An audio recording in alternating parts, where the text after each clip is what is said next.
Hello students, good afternoon. मैं प्रीति प्रजापति स्वागत करती हूँ आपके अपने यूट्यूब चैनल जेके स्टडी सेंटर पर। तो बच्चों, कल की क्लास में हमने डिस्कस किया था कि पाचन तंत्र क्या है और कैसे काम करता है, मानव में पाचन कैसे होता है और आपका जो पाचन तंत्र है, डाइजेस्टिव सिस्टम है, ये कैसे काम करता है, जो कि हमने लॉन्ग आंसर में देखा था, विस्तृत उत्तरी प्रश्न में देखा था। आज हम दूसरा क्वेश्चन डिस्कस करेंगे श्वसन तंत्र के बारे में, जो कि आपके एग्जाम के लिए बहुत ही इम्पोर्टेंट होने वाला है। तो स्टार्ट करें। क्या पढ़ेंगे? श्वसन तंत्र का क्वेश्चन जो है हम देखेंगे, और वो भी लॉन्ग आंसर में। किस में देखेंगे? लॉन्ग आंसर में। तो क्वेश्चन है आपका, क्वेश्चन क्या है?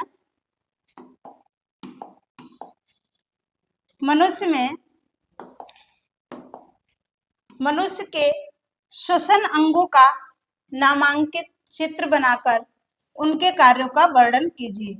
इसमें आपको चित्र भी पूछा गया है, यानी कि आपको चित्र भी बनाना पड़ेगा।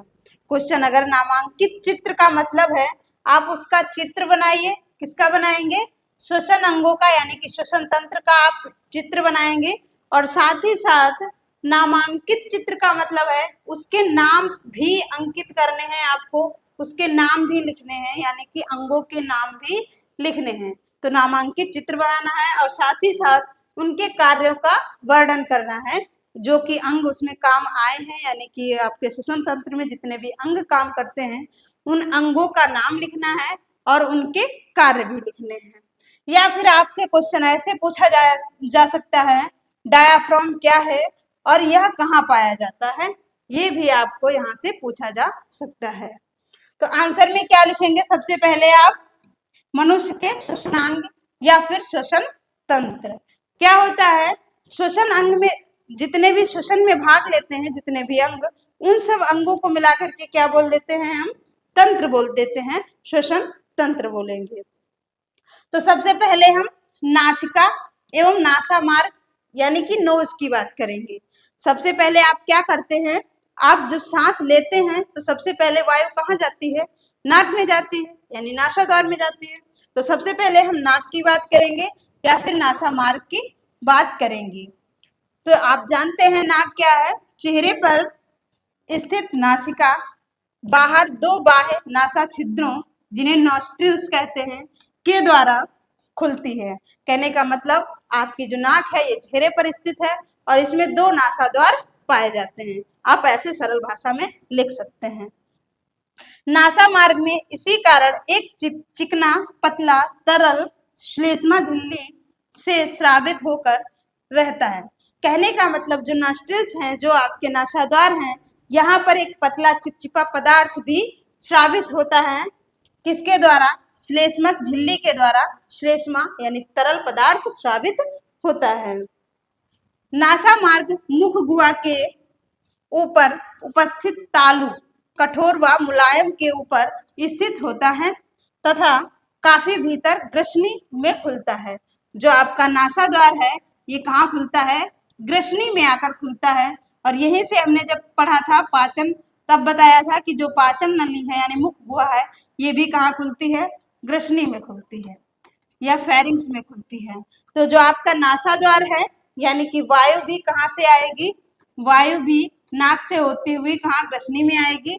और आपका जो खाना है ये भी कहाँ होता हुआ? ग्रसनी में आता है। तो जो ग्रसनी जो है वो हिस्सा है जहाँ पर, या हम कह सकते हैं ग्रसनी जो है आपका, ये पाचन तंत्र और श्वसन तंत्र दोनों का हिस्सा है। क्या कहेंगे? दोनों का हिस्सा है। जो ये श्लेष्मक है, श्लेष्मक झिल्ली के द्वारा जो तरल पदार्थ, ये कहाँ है? आपके नोज में है, नोजल कैविटी में है, या हम कहें नासा द्वार में है। इसका काम क्या होता है? तो जब आप वायु लेते हैं तो उसमें क्या होता है? बहुत सारे मिट्टी धूल कण भी उपस्थित होते हैं, यानी वायु में क्या होता है? मिट्टी के कण भी उपस्थित होते हैं। तो जो आपका चिकना तरल पदार्थ है नाक में, चिपचिपा सा, वहां पर जो आप वायु ले रहे हैं इसमें मिट्टी के कण बैठ जाते हैं या कहें चिपक जाते हैं। तो जो आपकी वायु है ये शुद्ध हो जाती है। एक तरीके से हम ये कह सकते हैं जो श्लेष्मा झिल्ली के द्वारा स्रावित चिकना तरल पदार्थ है, ये वायु को शुद्ध करने में मदद करता है। और साथ ही साथ यहाँ नोजल कैविटी में कुछ बाल पाए जाते हैं, जिनको हम, वो भी क्या काम करते हैं, वो भी आपको वायु को शुद्ध करने में यानी वायु को छानने में मदद करते हैं। कोई भी अगर धूल मिट्टी का कण है तो उसको रोक लेते हैं। आगे बढ़े, फिर क्या होता है, जो आपका वायु नली थी यानी कि नासा द्वार वाली, ये आकर के कहाँ खुलेगी, ग्रसनी में आकर के खुलेगी, ग्रसनी में आकर के खुलेगी। आगे इस तरीके से आप देख सकते हैं, ये है नाक और नाक गुहा। आपने क्या ली, वायु ली, यहाँ से क्या लेते हैं, वायु कहाँ जाएगी, नासा द्वार से होते हुए इस भाग में आएगी, जो कि ग्रसनी कहलाता है। क्या कहलाता है, ग्रसनी कहलाता है। और जब आप खाना खाते हैं, खाना भी आपका कहाँ आता है, ग्रसनी से होते हुए कहाँ जाएगा, भोजन नली में। और वायु कहाँ जाएगी, ग्रसनी से होते हुए श्वास नली में जाएगी। कहाँ जाएगी, श्वास नली में, यहाँ जाएगी। खाने वाली जो पाइप है वो यहाँ होती है, तो खाना आएगा भोजन नली में, और आपकी वायु कहाँ आएगी, ये आएगी श्वास नली में। इस तरीके से अब आपकी वायु कहाँ आ गई, नासा द्वार से ग्रसनी में, ग्रसनी से होते हुए श्वास नली में आएगी।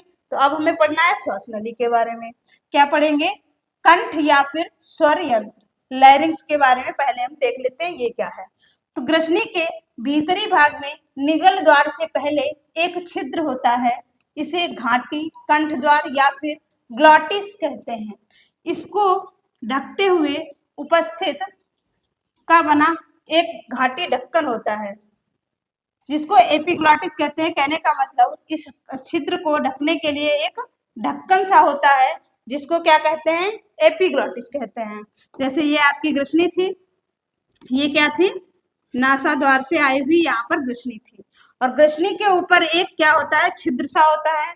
इसको क्या कहते हैं, इसको कहते हैं ग्लॉटिस। क्या बोलेंगे, ग्लॉटिस। और इसको ढकने के लिए एक क्या होगा, एक ढक्कन सा होगा, इसको कहेंगे एपिग्लॉटिस।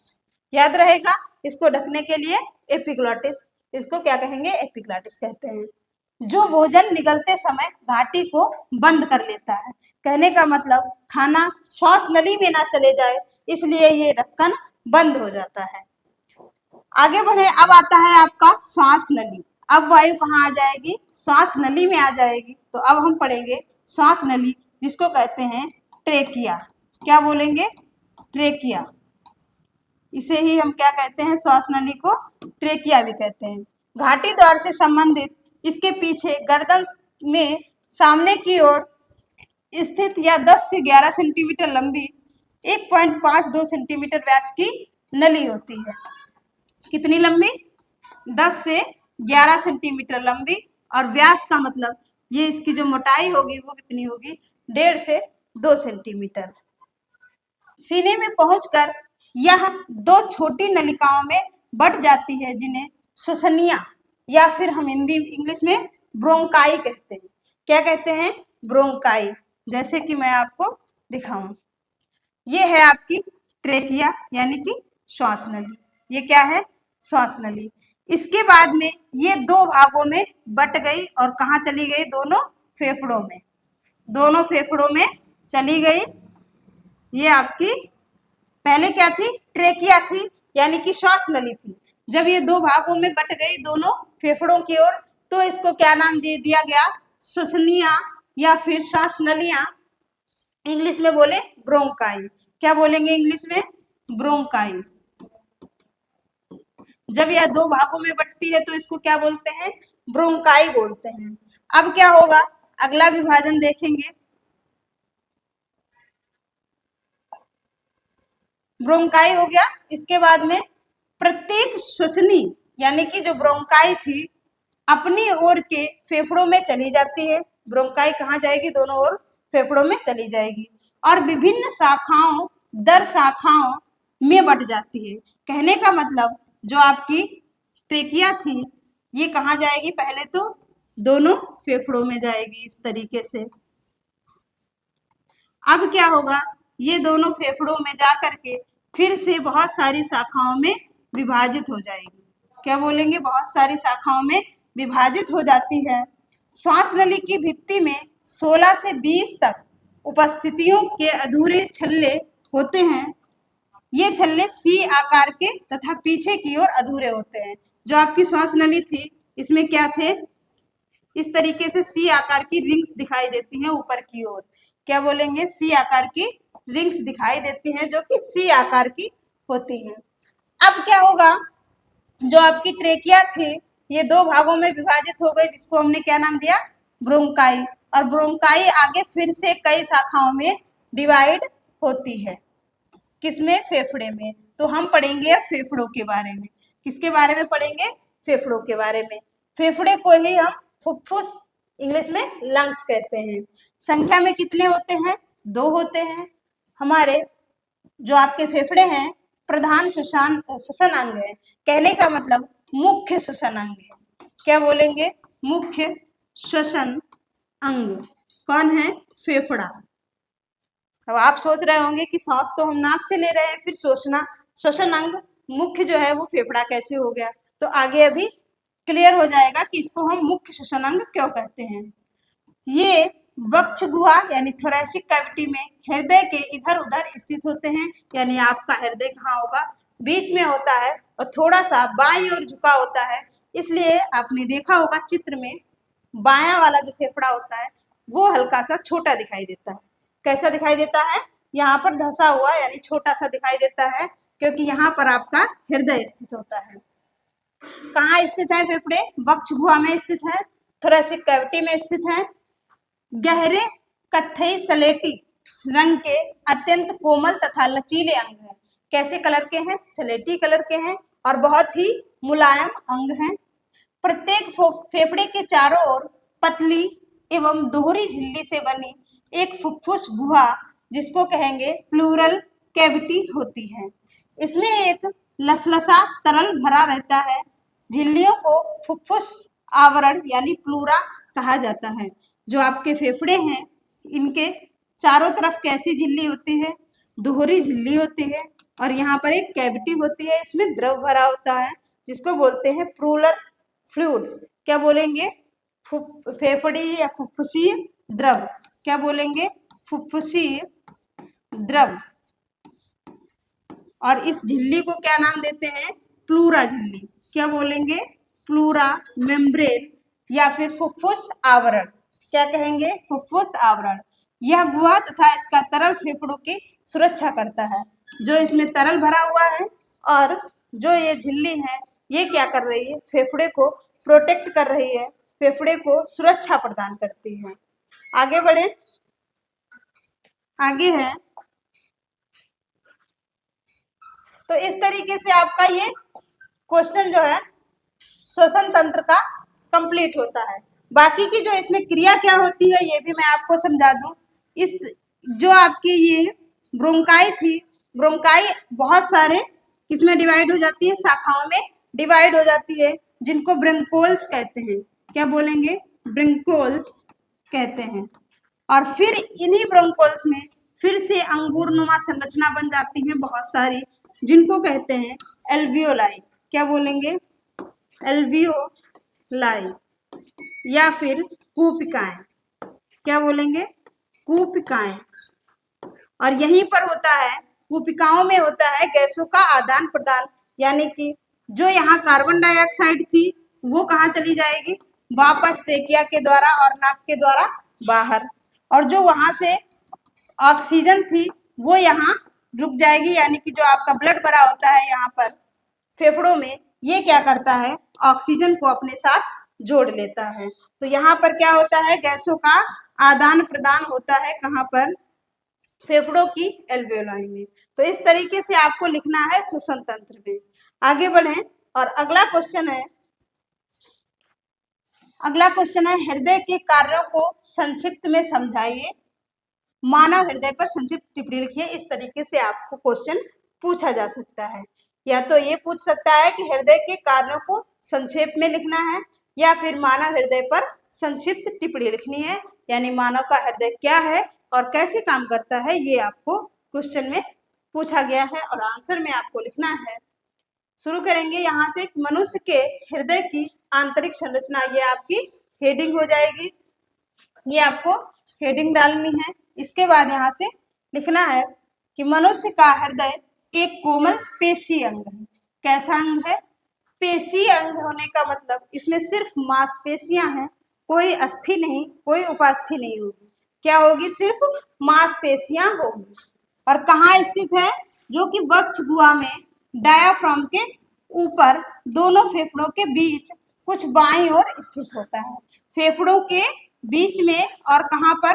थोड़ा सा बाईं ओर झुका हुआ होता है आपका हार्ट। आगे बात करें तो यह दोहरी भित्ति, झिल्ली नुमा थैली, हृदय आवरण या फिर पेरिकार्डियम। कहने का मतलब जो आपका हार्ट है ये एक झिल्ली के द्वारा ढका हुआ होता है, जिसको हम नाम देते हैं पेरिकार्डियम। क्या बोलेंगे? पेरिकार्डियम। पेरिकार्डियम में बंद रहता है। दोनों झिल्लियों के मध्य तथा हृदय आवरण के मध्य हृदय आवरणीय द्रव भरा होता है।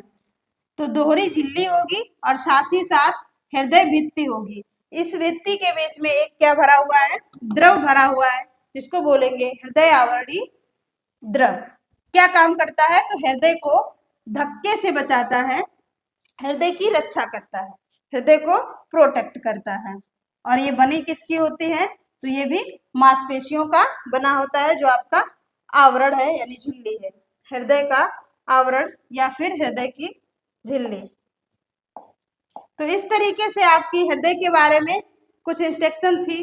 आगे की क्लास हम कल कंटिन्यू करेंगे, यानी कि आपके लिए और सारे क्वेश्चन लेके आएंगे जो आपके एग्जाम के लिए इम्पोर्टेंट हो सकते हैं। तो आज की क्लास यहीं तक थी। कमेंट बॉक्स में कमेंट करके बताएंगे कि कैसी लगी आज की क्लास।